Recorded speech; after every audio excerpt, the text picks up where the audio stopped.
There wasn't love for us. Hardly had those opportunities, but the streets had drugs for us. We lick a shot, save a slug for us. I remember wearing Vance and leather, Sticky was the club for it.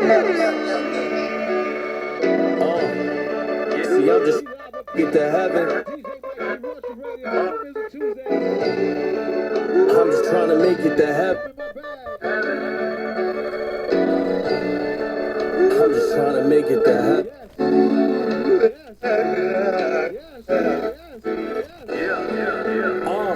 Yeah. Hello, everybody. Thank you for tuning in to the Raw Truth Show. We have two amazing people that are doing some big things in the Bronx. I'm not even going to give up their names right now. I want everybody to, they're going to introduce themselves, and then we're going to get right into the show. And go ahead to the top right. You can start it off, sir. What's going on, family out there? This is Mugsy, WIZ Kids CEO of WIZ Kids Books for Basketball. Go ahead. What's up, everybody? This is Coach Mezzy. I'm the Vice President of WIZ Kids Basketball. All right. You know, you two guys, a lot of people know who you are within the Bronx and everything.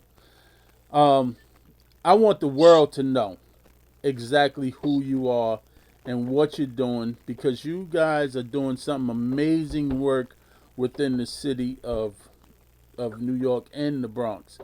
Whoever wants to start first can go ahead, and you know. All right. Again, this is Mugsy speaking. What we are a basketball program, not just a basketball program. We are a community outreach. We help the community with foods, tutoring, performing arts programs, recreational programs. We do mentoring programs. We just help the kids. We work with the schools also to help the kids academically. For the past, we've been doing this. WIZ Kids have been existing over 25 years, and we got over 350 kids scholarships in different high schools, colleges, and private schools, and things like that. And I'm very excited about the help in the community, man. And that's what we need. We need more nonprofit organizations and people with heart, where people have hearts to give out to the community, and we need that because the community needs us. And I'm very excited about the progress of the WIZ Kids and what we're doing right now. Mez, you want to add on to that?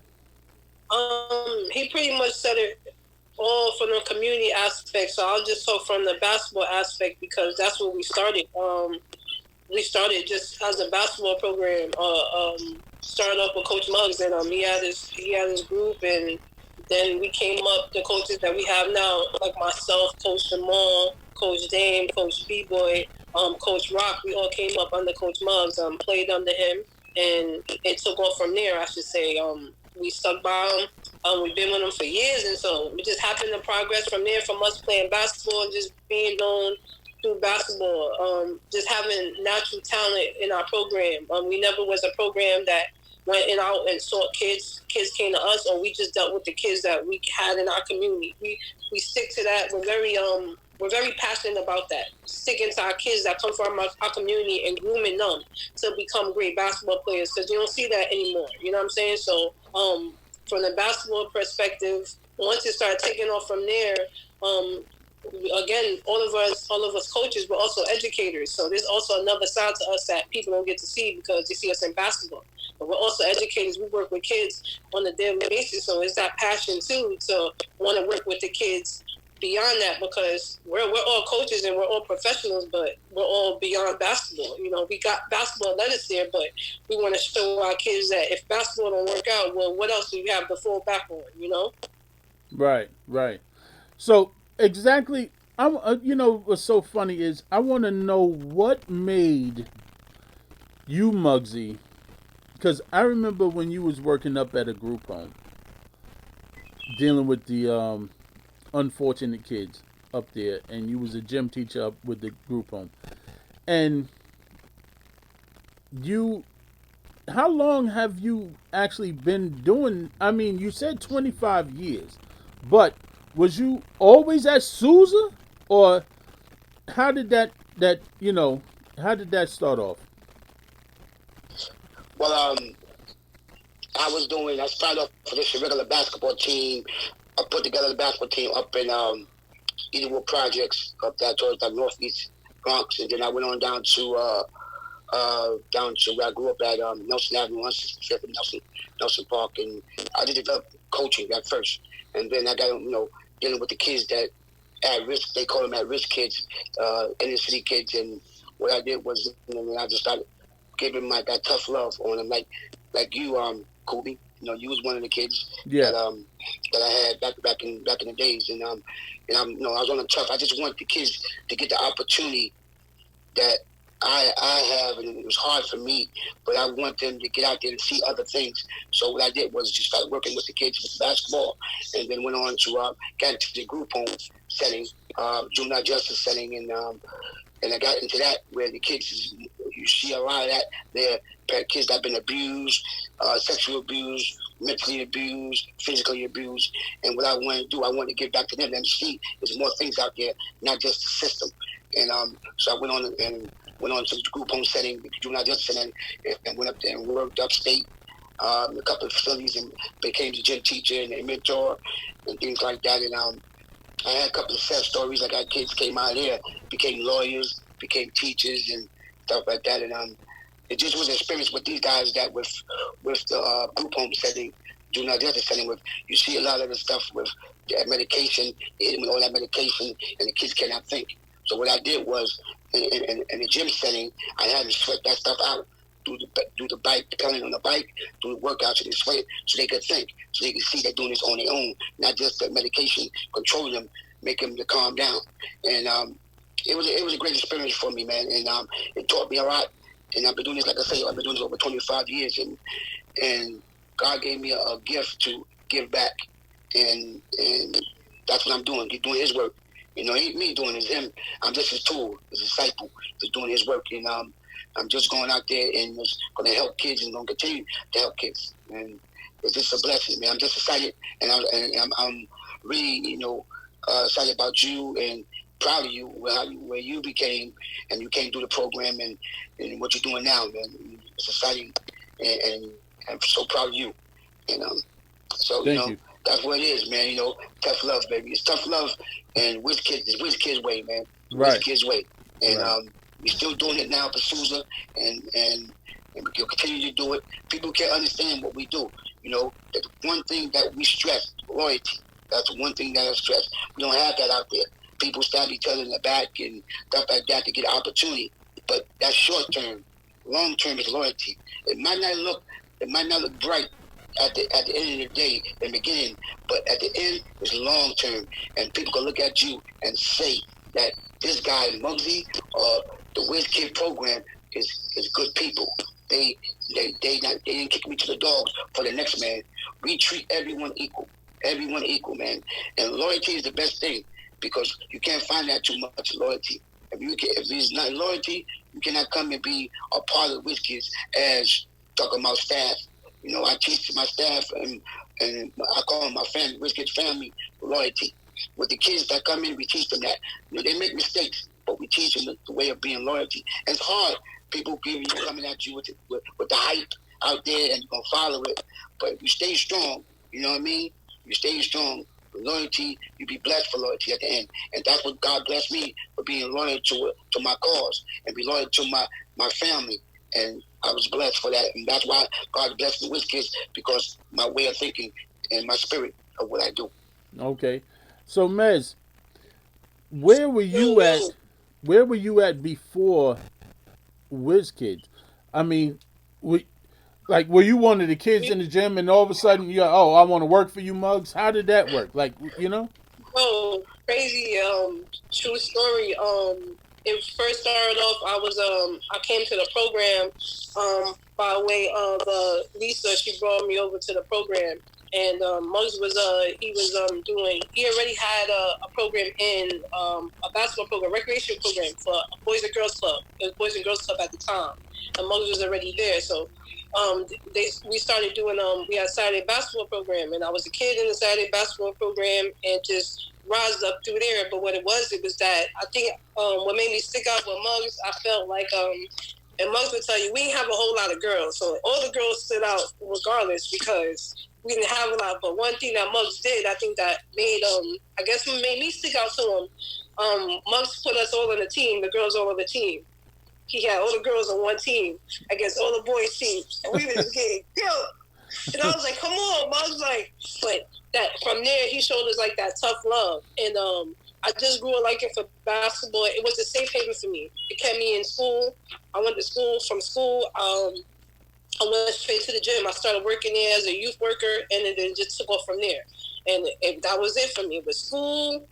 Come to work. You do your tutoring.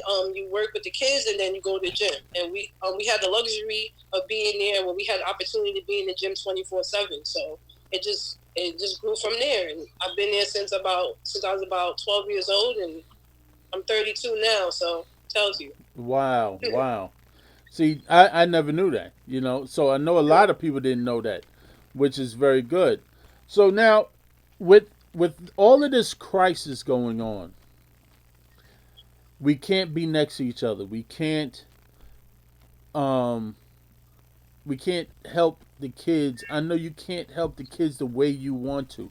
What are you guys doing? Because I know, well, there's another part that people don't know. You guys actually are workers in the school system. Right. So let's talk about the school system first, not the WIZ kids. Let's talk about the school system first. What are you guys doing now for the school systems? Well, what we're doing now for the school system is like we take the kids that can't read well, and we tutor the kids. We help them academically. They learn how to read, things like that. We help the schools. They need trips. We try to help them with the trips. No, I'm talking. Hold on, Muggs. I'm talking about during this crisis. Oh, I'm talking about now, okay. like right now. Okay. You're still underneath the school. Right. School right now. Yeah. So we have well, go Muggs. Yeah. What we're doing virtual learning right now. We're doing our e-learning. We call it eyesight. We're doing different programs. We're doing the arts and craft program. We're doing the performing arts program. We're doing the WIZ Kids Fit.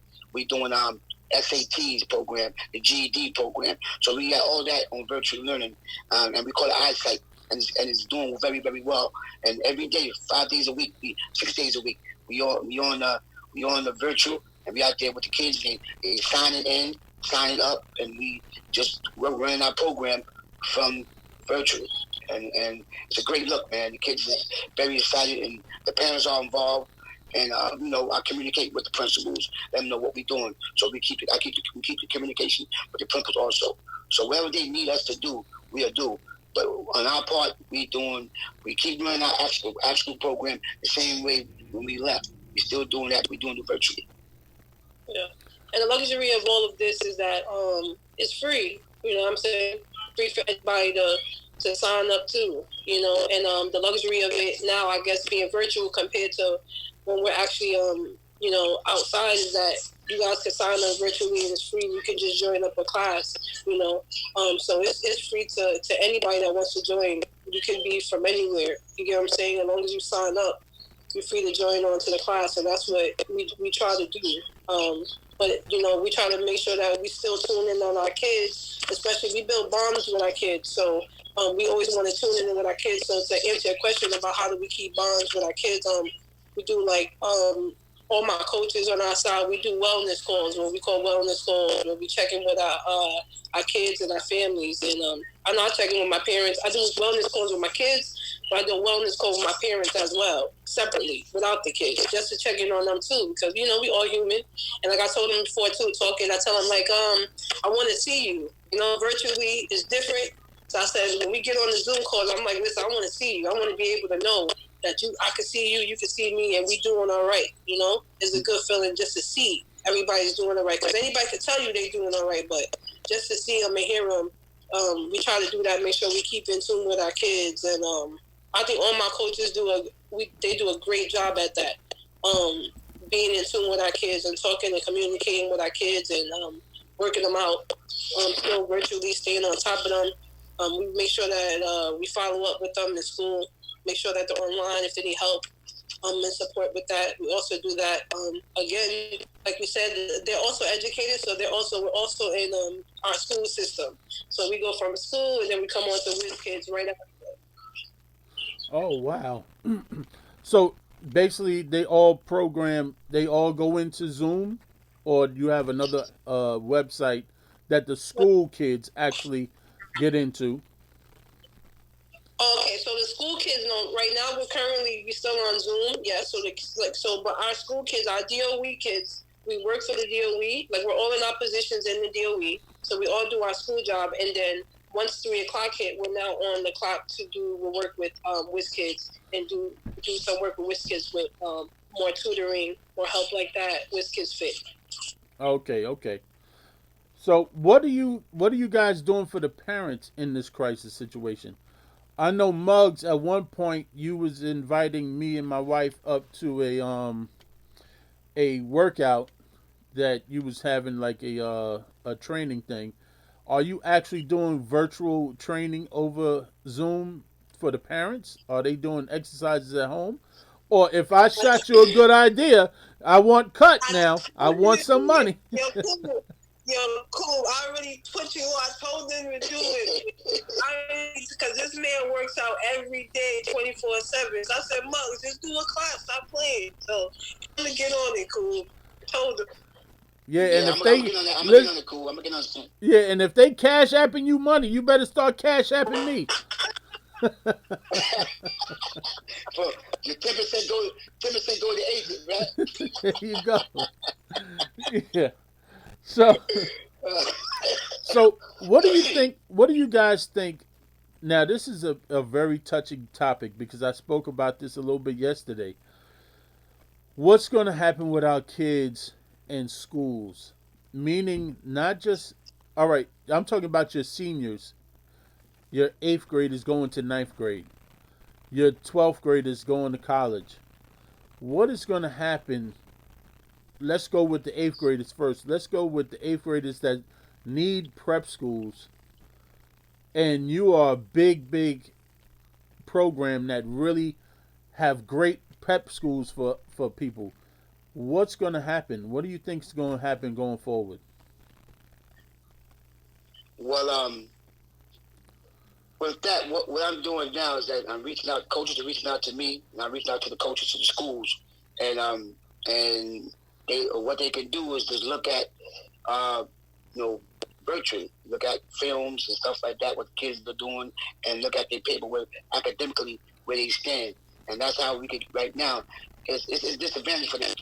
It's a disadvantage for the kids in the 8th grade, the ones that hasn't been really put out there to go to the prep schools, like get the exposure. This was the year for some of them to get the exposure to get to these high prep schools academically and athletic wise. So what I do now and what I'm doing now is just reaching out to the schools. The schools are reaching out to me to let them know this kid is a good kid. This kid can play. This kid academically will be stable at your school and just sell the kid right now. And then for the WIZ Kids reputation, a lot of the coaches and a lot of the schools will listen to us and will take the kid because of our reputation of sending them kids that's did well and working hard. So we got a little not advantage, but we have a good reputation of sending kids to these schools that they will listen without them seeing the kid or without them looking at video. So that's a great reputation and opportunity that we have. That, like I say, loyalty. They know we loyal, and our word is our word. That's all you got is a word, and we've been sticking to our word with these schools, and so that's why they trust us and they listen and they go on and let the kids come in.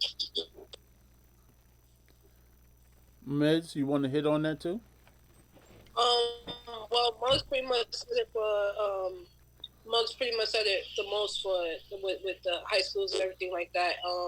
And so for our seniors, we have it's a great opportunity. We have a great coach and Coach who is an extension of us now. But he also helps to contribute with that. If there's something where like we have the luxury of having if we can't get a kid into a school and things of that nature, that there's also another opportunity with him as well, or with other prep schools. And like Mug said, because of the reputation that we have built, it's great that schools can call you. Like, we didn't have to go out and call so many different schools. They was able to call us and listen, I know this is going on, but I know you guys, you know what I mean? So it is great to have that,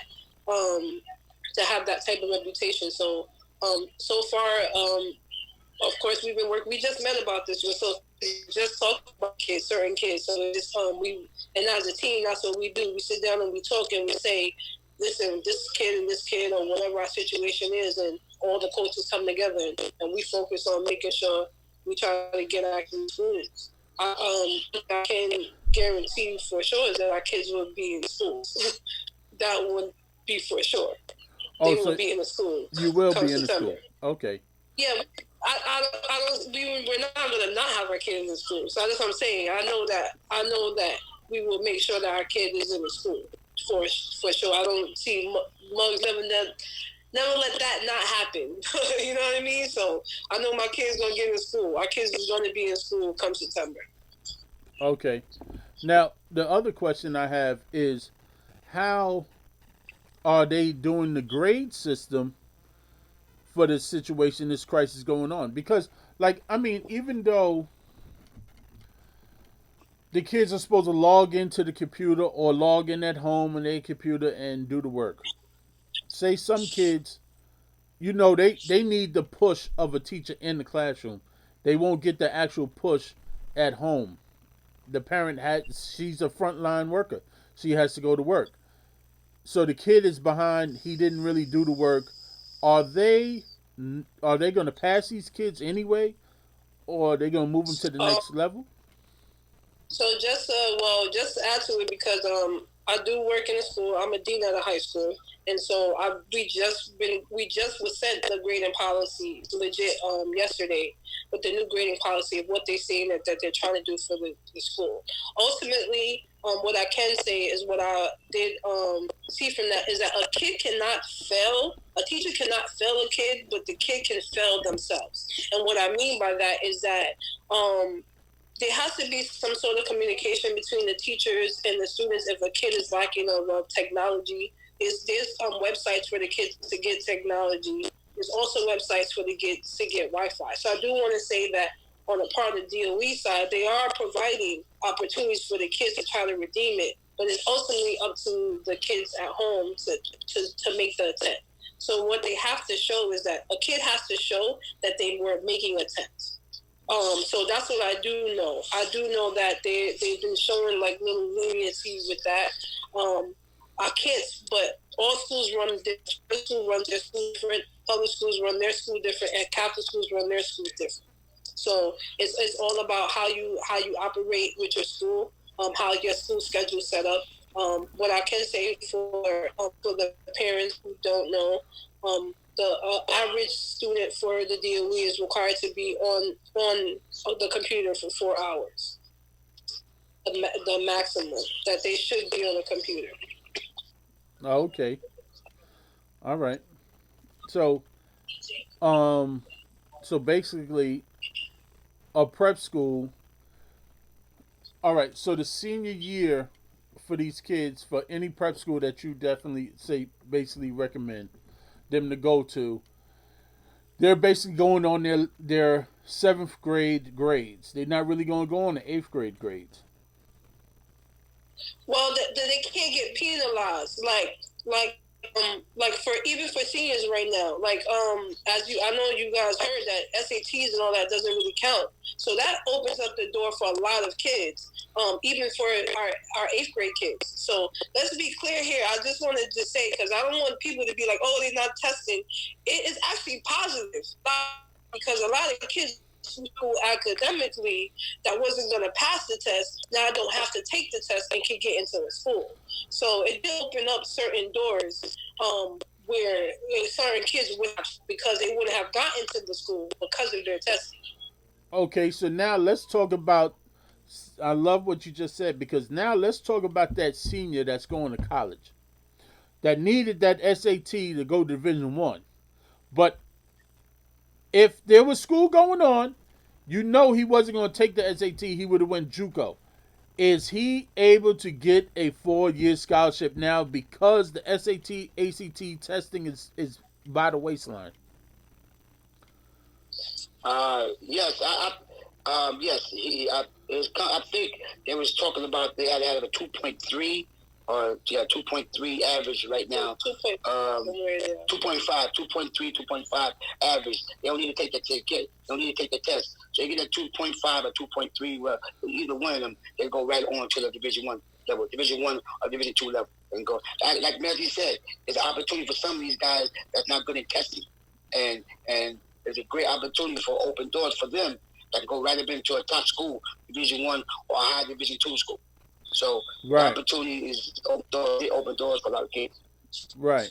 So basically, some of the prep schools might even actually lose out because now they can go to a 4-year school.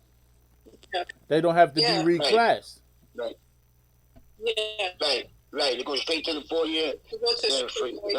Yeah. But some of the kids use the prep school, the last year of their prep school, or the post-grad year to get more exposure. Some of the kids get higher level. They might get a lot from Division 2, but they want Division 1. So they go to that last post-grad year, that 5th year, to get that exposure, to get to a higher level if they can make it. So the prep schools guys to get be showcased the different parts of the country, so the kids get more opportunities and more exposure, more looks for these colleges. So some kids still might just go ahead to the post grad year to get the exposure that they didn't have when they only did 4 years in school. Gotcha. Now, this has always been my I always been curious about this. I'm a senior. I have mid majors looking at me. I take a choice. My next choice, I go to prep school. Why you already have a scholarship on the table? You have 3 scholarships from 3 mid majors. Why not take your mid majors, which are very good schools, and go and play and work your tail off? And you so-called, a lot of kids feel that they the man, they the star, they averaging 20, 30, whatever, but they want to go to prep school to get a better Division 1 look. Why is that? Why? I mean, like, I don't understand why they don't just take what they have and then go. What is the purpose of going to prep school for that? And then come to find out, after you went to prep school, you still had mid majors. Right. And what is that? And I was about to say that, cool. It's like you kids don't understand. Your level is your level. Some of you kids get higher than their level, and they not. You're a mid-major, you're a mid-major. You know what I mean? Very rarely you get that person that is not a mid-major, is a high major. Very rarely you get that. And you'll know that kid. Listen, sometimes he get the looks like he start like a late bloomer. He didn't get the looks that he got early, so he needs that extra year to get that big school. And you know this kid can play a top school. That's something different. Okay. A lot of these kids feel that prep schools is a savior for them. If I go to prep school, I go to high Division 1. No. Sometimes you make that decision and lose out on your scholarship, and you go down to Division 2 because you didn't jump on that mid major when you're supposed to jump on that mid major, and also you are a mid major player. Some of these kids are coming to reality of their talent of where you at. They looking at other kids and have the opportunity for other kids, but you're not that kid. You're your kid, and you gotta understand what's your level. So they have to come to reality about their level of play. I agree. You know what I mean? I agree 100%. Create their own story. I think they follow a tendency. I feel like, for us, we got a lot of neighborhood heroes in our neighborhood in either one. Everybody has their own story, but I think they should just create their own name. You know what I mean? They're trying to be like the next person or outdo the next person, but it's like your story is different. However you got there, you gotta grind to get there. Like, and I think that we learned from Muggs that because Muggs had to grind. So he always tells us that, like, be you. If this is what you have to go through to get there, that's what you have to go through to get there. I think a lot of kids don't capitalize on that. A lot of kids don't capitalize on what's free. School is free. You was going somewhere free, and they don't tend to see that either. And they'd rather settle to go somewhere where they put their parent where the parent has to come out of pocket or do anything like that compared to going to school where the opportunity was free for you and you could make your name anywhere. Division 1, Division 2, Division 3, you can make your name anywhere.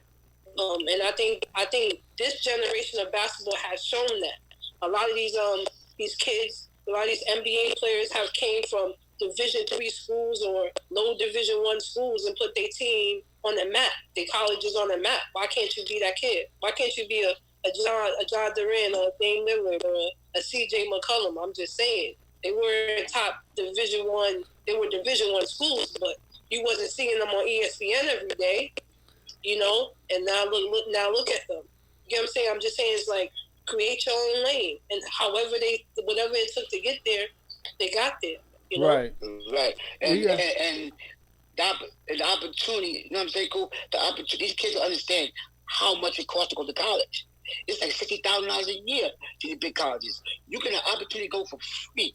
That's a great opportunity. They don't see it. They look at basketball, just basketball. This is education for you for free. And some of these kids come from the inner city, and their parents can't afford it.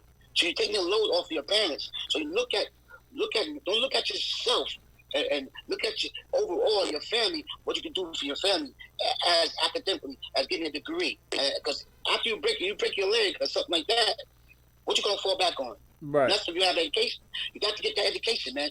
So you can take care of your family even if basketball don't work for you. You can take care of your family, and then you got a free education. And I tell these kids, and I tell my WIZ kids' family that what I've been through, I got a scholarship. I got a free 4-year scholarship. I never had to pay no money for any school because I use my talent. I use my talent to take me through education. So if they want me to play basketball, they got to pay for my education. So I took my talent to playing basketball on to get a free education and to get a degree in college and stuff like that and go on and get education in college. And that's very important because now I can take care of my family if basketball didn't work for me. And that's the key. I try to teach these kids, but, and with me, what we do, we just guide the kids and give them just a guidance of where we feel you should go. And they gotta make the decision because they have to go to that school, but we just guide them. This is what we feel this be opportunity. We give them the pros and the cons of where school they want to go to, and what can happen. What could happen from good, what could happen from bad, and let them make the decisions. Because we don't have to go to school. They have to go to the school. So we just give them opportunity, and we just let them know. We just guide them and let them make the decision. But we don't let them make stupid mistakes, though. Don't let them make dumb mistakes. But we guide them so they can make the correct school they pick for them to go on to school. Well, I got not a question, but a statement from Donna, one of the All-Americans from NYU. I know everybody know Donna. It's tough call. A lot of kids want that big D1 dream, but I'm finding it's better to go where you are wanted. Right, I agree, cool.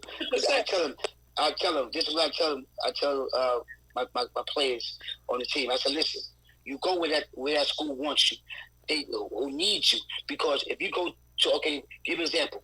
If you go to a school Duke, you only want to go to Duke, but you're going to come off the bench and be the 10th man for Duke. And in this school, and this school just say our owner, or you might say a mid-major wants you to go there, and you're going to start or sitting off the bench. You're going to play a lot. You're going to play, and they need you bad. They tell you what you're going to do for the team, the impact you're going to make for their program. And then you get some kids that make stupid decisions and go to that Duke to sit on the bench because I went to Duke. But you're not happy now. You're not happy not playing.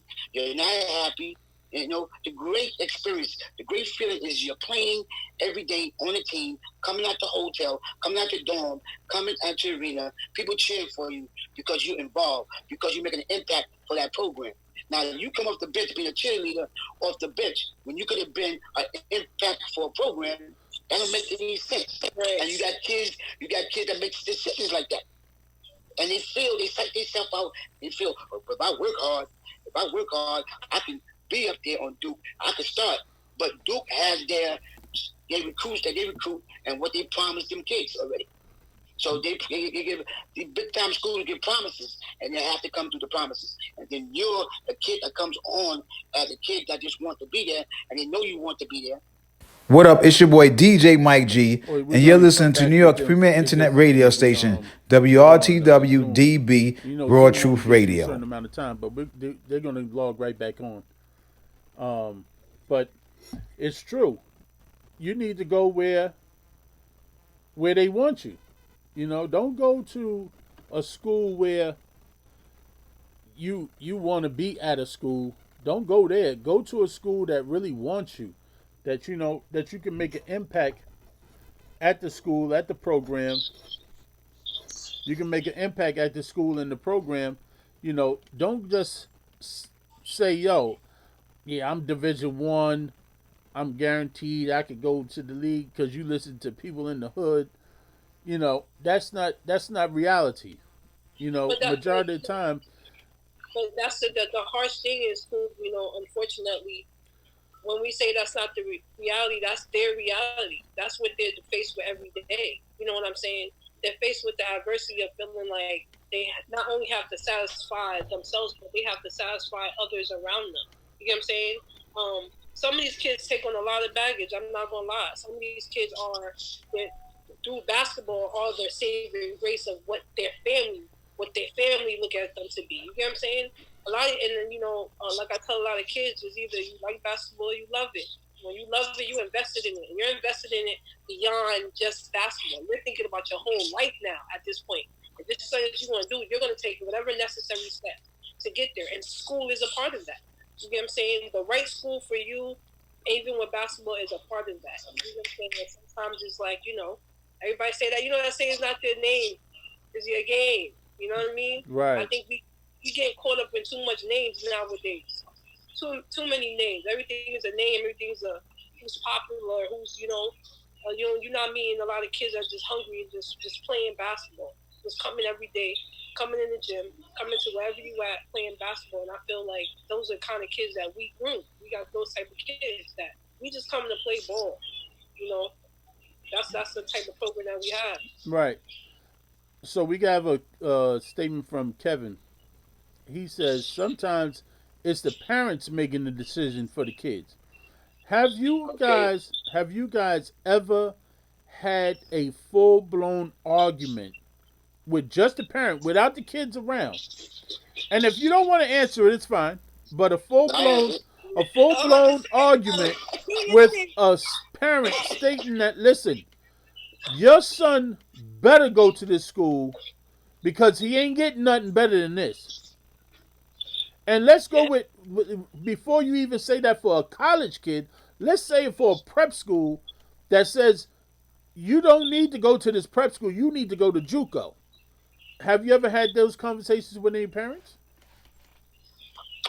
With that, Coop, a lot of parents don't come to us with that because we established that when you bring your kid to our program, you're going to listen to what we are saying. You're not going to tell us, you can make suggestions, but you're not going to tell us what we have to do with your kid. If you feel that way, then you take your kid and you can move to another program. What we do is we establish, let the parents know. I see a lot of these programs, the parents be on the side, yelling and cursing at each other, arguing on side of games. We don't have that with our parents. We stress that with the parents. You handle yourself accordingly because you represent the WIZ kids. And that's all of us. One mess up, we all mess up. So you're doing that, and that tarnished our program. So what we do with the kids, we don't charge. Our program is free. We don't charge any kid any money. So you cannot say that, oh, I gave $100, so my kid need to play. We don't have that. We made the decision there because we come in our pockets. Also, we got funding through different through donations to different people, organizations that help the program. So we don't have to take any money from the parents. So you have no say so with that. You have to say so as saying, this is what I want from you. Make suggestions. We let the parent make suggestions, and that's it. Any parents coming in there with, oh, my kid needs that. No kid bigger than the program. No kid bigger than the program. I don't handle dapper daddies. We make old Cadillacs into Mercedes. We have kids that come in there that cannot play and make them into a player and make them into a good, strong-minded kid. Their values, loyalty. We stress that in them. We put that in them, loyalty. Cool. You know how when you came to me, we've stressed that. We make how we work to make you better than you are on that court. To make you better out, not just on the court, but out there in society, out there on the court and off the court. Right. So I don't have that problem with parents because we don't allow that here. And we get other programs that does that because they living through the kid. A lot of these programs live through these kids trying to progress with themselves, going to I want to coach at another level. I want to coach at we don't get involved in that. We want to help the kid. And we want the kid to take care of their families when they get older. You know what I'm saying? When they succeed, we want them to take care of their kids and then come back to our program and let them know that what we did for them so they can tell the kids and put that in them other kids' heads that, well, look at him. Look at Koobie. Look what he did. I want to be like Koobie now. So they're going to follow you. So all we want the kids to do to come back and let them know what kids did for them and what they're doing for themselves now. So, cool, we don't have that problem at all with parents. We might get one parent might say, why my kid ain't playing this much? And we'll tell them, you come look at the film, come look at the game and see why your kid is not playing that much. Right. So we fair. We very fair. We are fair. All the coaches are fair. I sat my own kid on the bench until he got better. So if I take it to my son, and he understands now, he's one. He's in the music. He's one of the top. I taught him how to grind for it, to get it. Don't nobody give you nothing. You know what I mean? So if I could do that to my son and put him on the bench until he got better, why I can't do that to your son and let them know what it is? So we have no favoritism, none. Mez? No, I agree. Just being transparent. We very transparent with our parents.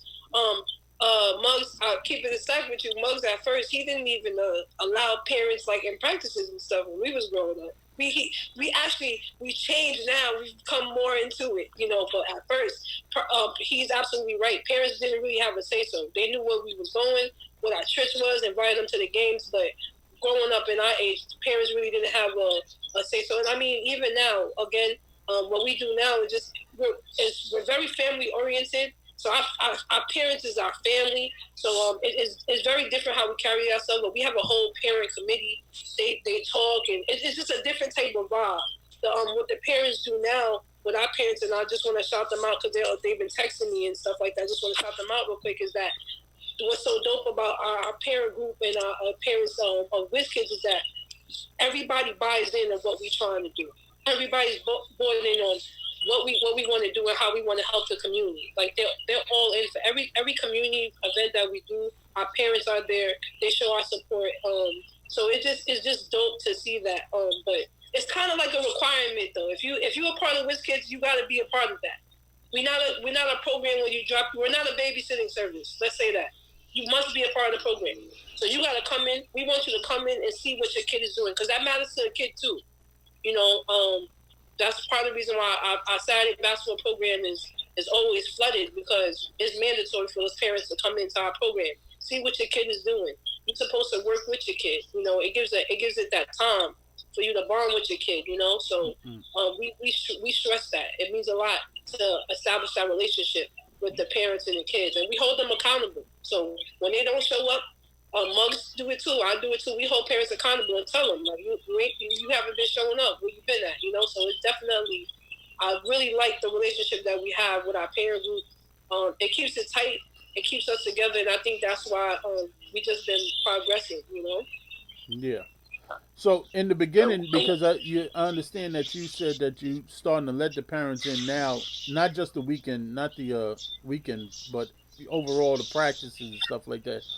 Is it the reason that you didn't do it before is because you felt the parent wouldn't understand your coaching skills, your coaching ways? Because for me, Uh, when I was growing up and I played for you, I'm talking about you are a sergeant at a daggone in the army navy. Yo, I felt like I was in marine training when I was with you, and it didn't stop.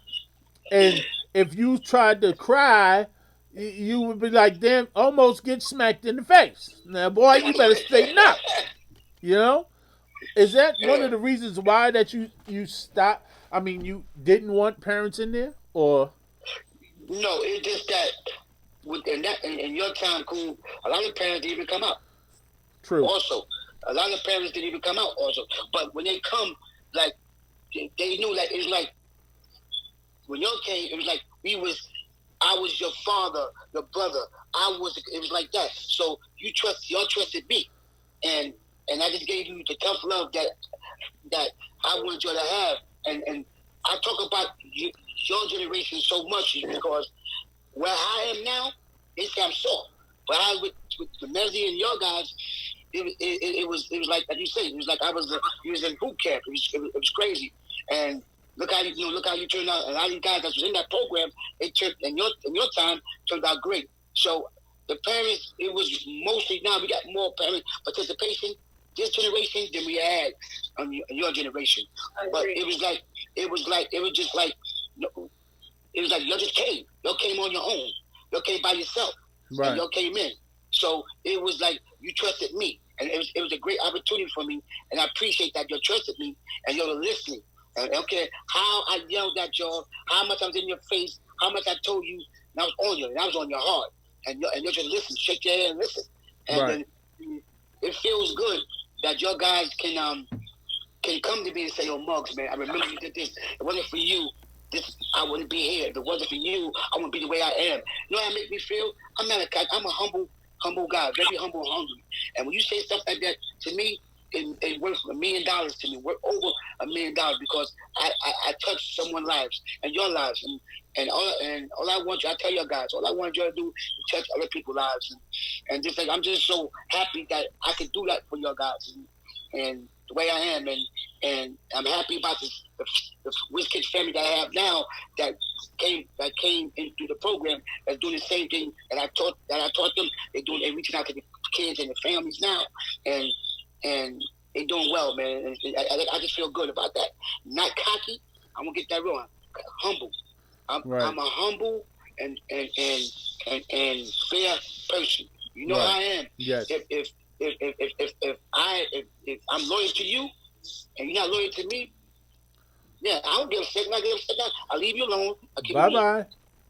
Yeah, I keep it moving and I keep continuing because what we're doing now is like the WIZ Kids program is just progressing so much now.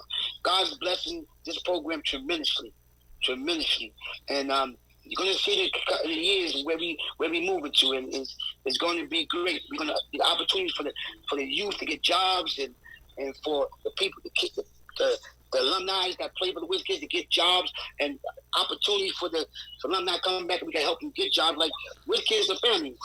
It ain't just basketball. We help you. If you need Pampers for your kids, we're going to help you get Pampers. If you need money, we're going to give you money to help your family. If you need a job, we're going to help you get a job. Whatever you need, we're going to give you. And this is what we do. We're going to find a way to give you. And that's what it's about. People don't understand the way we are. We are a different breed. We are a different breed.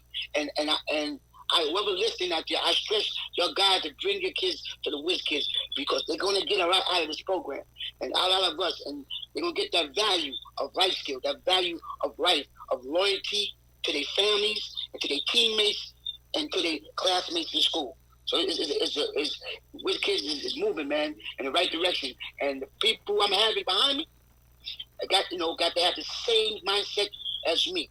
And my family, WIZ Kids family, had the same mindset. You know what I mean? If you don't have the same mindset, you cannot be in this family. Because I deal with certain people. You just can't walk in like that. You just can't come in like that because it's not that easy. It's not that easy because you get people coming in and they see what you're doing. They go behind your back, stab you in your back. So I know I can trust my family, my WIZ Kids family. I don't call them coaches. I call them my WIZ Kids family. Right. If I go away on a conference, if I go away on a tournament, if I go away on vacation, I know I can come back. My program's still the same because they got the same values as me. And we need that. We need that, man. And we don't have that. And people that listen out there, the kids, be loyal, man.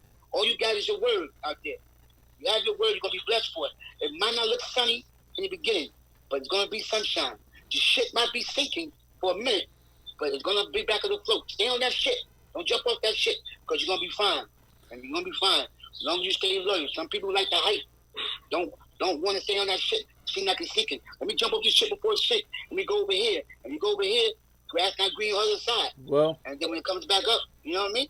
Also, it's also positioning, I think just to emphasize with Muggs, because we've been through the trenches, I think that, what happens is a lot of people don't go through the tough times with you. They only see the great times, you know what I mean? Right. They didn't fight through you when we was fighting. Everything that we have now, we fought for that. We had to go through the trenches. We had to go through. We went through it, like Muggs said all the time. Like he emphasized with us that he knows that we sacrifice. We sacrifice a lot, and he sacrificed as well. We sacrifice everything to buy into our program, and you don't have that. You don't have people like that. You don't have people that's gonna want to come in and sacrifice and volunteer their time. We volunteer our time. This is not just you get what I'm saying? So I just want to be clear on that, because I think it goes back now when you go into programs, it's like, what can that program give you, but how can they pay you, or how can they do whatever? But when you buy in, it's like, it's a full investment in coming to WIZ Kids. And I agree with Muggs. We emphasize that with our alumni, with our kids. When they finish schools or when they come back for whatever, they can always come back to us and get a job. They come and work for us, and we try to do our best to do things. Even now, we're talking about stuff because they're into other stuff. Some is into fashion, some is into rapping. We want to support them in that too. Like how can we help support our alumni in that, to show them that we didn't forget about them? Because they're not playing basketball or something doesn't mean that we don't acknowledge you and we don't see you. Right. So basically, now what I want to know is what's going to happen this summer. We don't know how much is going to be lifted. We don't know what's going to be allowed. What are you guys going to do for the summer? Because the summer, and we, like I said, we ain't talking basketball. We talk about the WIZ Kid program. The summer is the most vital time of the year for the WIZ kids because they have somewhere to go. What's going to happen? What are you guys trying to do or try to implement now for that, before the summer hits and what's going on? Well, right now, hopefully, the economy is opening up slowly. Hopefully that we might be doing a summer program, but we might not can have a lot of kids. We might have to do the, like the 10 in one classroom, 10 other classroom, 10 in this group, 10 in that group in the classroom. But we have, in the summertime, we have two camps. We have summer day camp and we have sports camp. So we might can, hopefully if the economy open up, we can do something. But it's going to be limited to kids. And that's the only problem. It's going to be limited. But at least some of the kids will have the opportunity to have the summer camp, have the camp. But also, we're going to improvise and still try to do the virtual learning to how we're doing now. Keep it going and keep doing that for the kids that is not in the program physically. So hopefully, we're getting word that hopefully we might have a summer, but it has to be limited. So we don't know the aspects of everything they're doing right now. It's up in the air. But believe me, we're gonna, whatever it takes, we're gonna get it done. We're gonna get it done for the kids, and we're not gonna leave the kids out. So we got to be virtual. We got to do virtually like we're doing now. But if it's physical, we'll do physical, and then do physical and virtually for the ones that can't get into the camp. and we have that for them. So we're gonna find a way. WIZ kids always find a way. Now we say WIZ kid way. So how all right, so how are you actually going to keep the kids safe? Are they going to be wearing masks? Like the safety of them, like the clean, right. because our kids don't know nothing about germ. They germs to them is please, what's a germ? Please give me some soda, and I'm gonna drink it. You understand what I'm saying? Right. About it too that we are located in the school, so the first thing is just finding out there.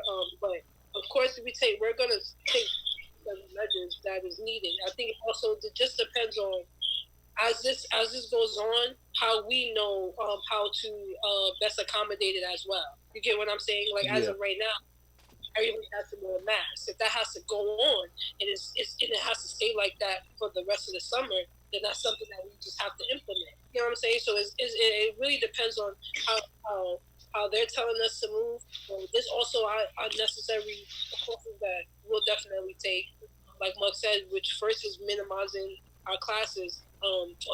That's a huge jump for us because we service over about 400 kids in the summer. So to take your 400 kids and cut it down to 100 kids or 100, it's definitely a different jump for you. But whatever we can do to best help and figure it out, we're gonna figure it out. But it's like another entity of that is that we also still have our WIZ kids, our basketball kids, our program kids, our teams. So we're also going to orchestrate stuff with our kids on that end and the families on that to set up stuff and work with each other. But also, the safety part, we're going to make sure we have the sanitizer, the spray. We're going to wipe down every day going in the classroom before the kids come in, wipe down, sterilize the rooms every day.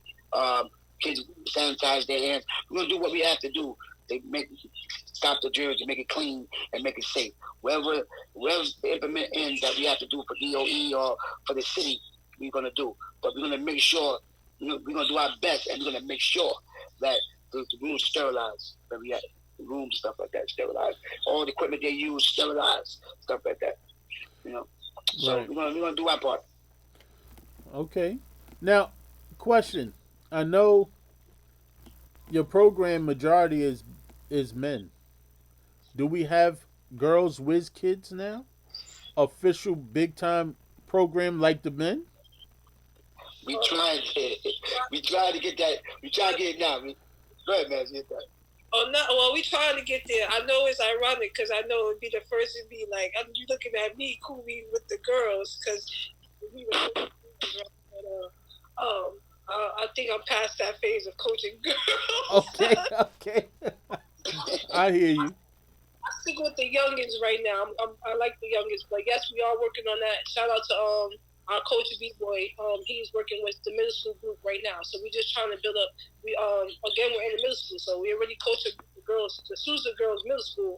We're just trying to convert that into AAU. So we're gonna start off with the middle school and then boom them up into the high school. But just shout out to some of our girls that came up who are with high school kids. Shout out to Imani. I just on IG. Just want to shout you out, Imani, real quick on that scaling. But also too, we don't get it twisted. Like Saturday program. Now, we talk about teams, but in Saturday program we train.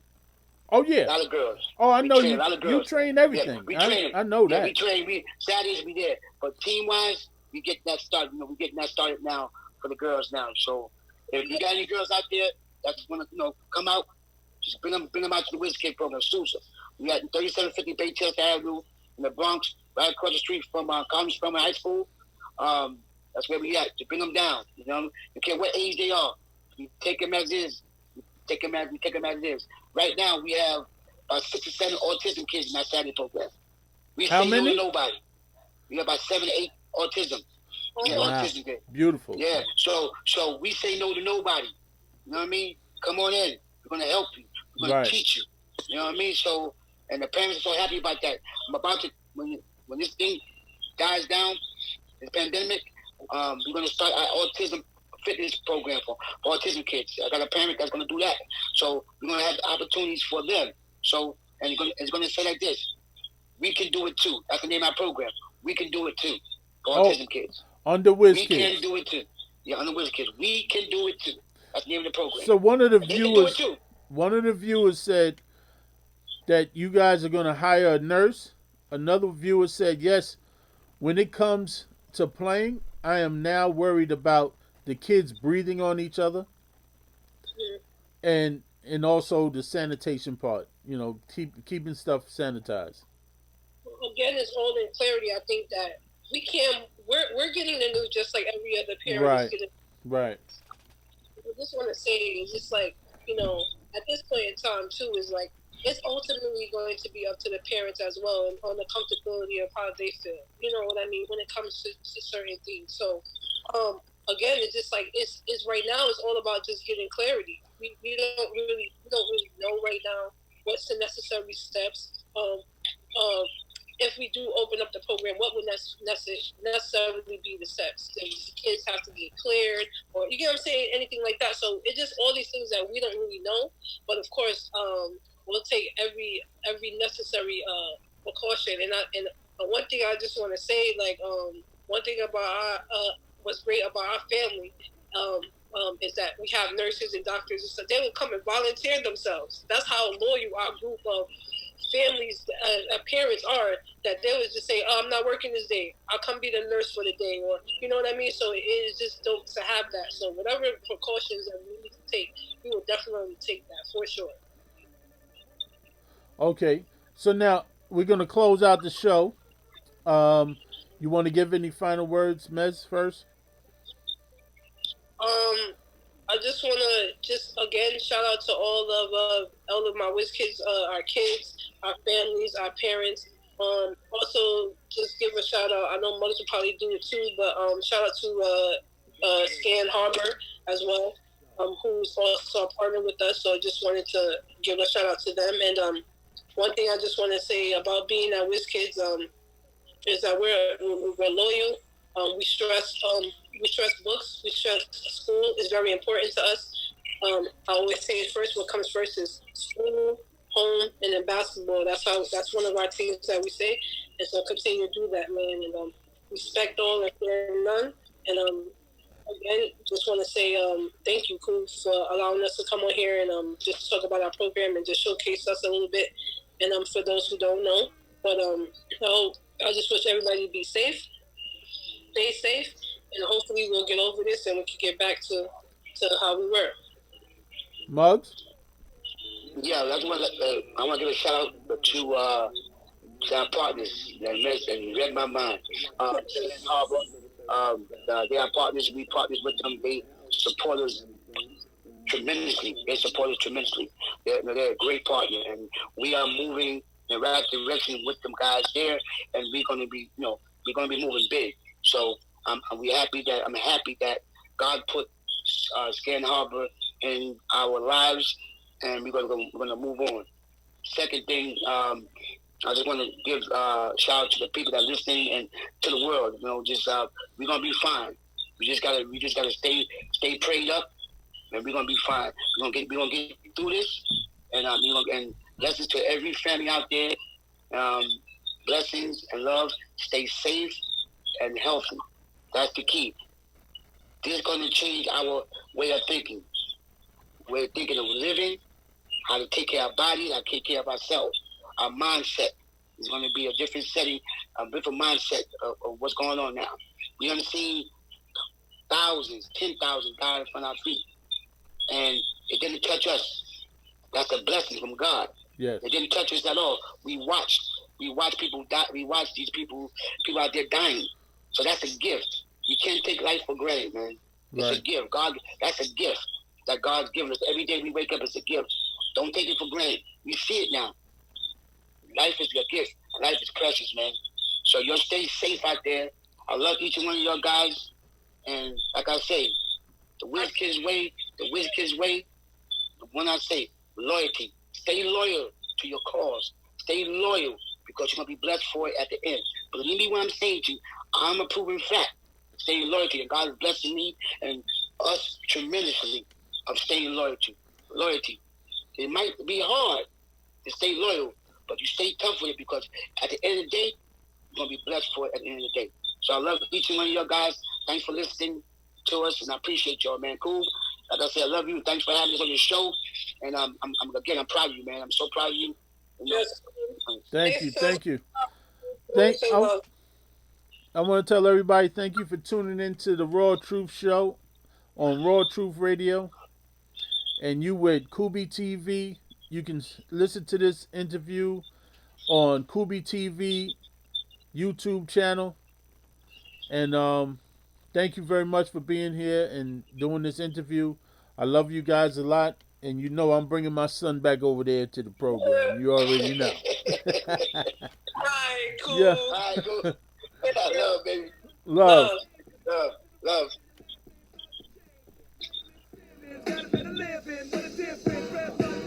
What up? It's your boy DJ Mike G, and you're listening to New York's premier internet radio station, WRTW DB Raw Truth Radio.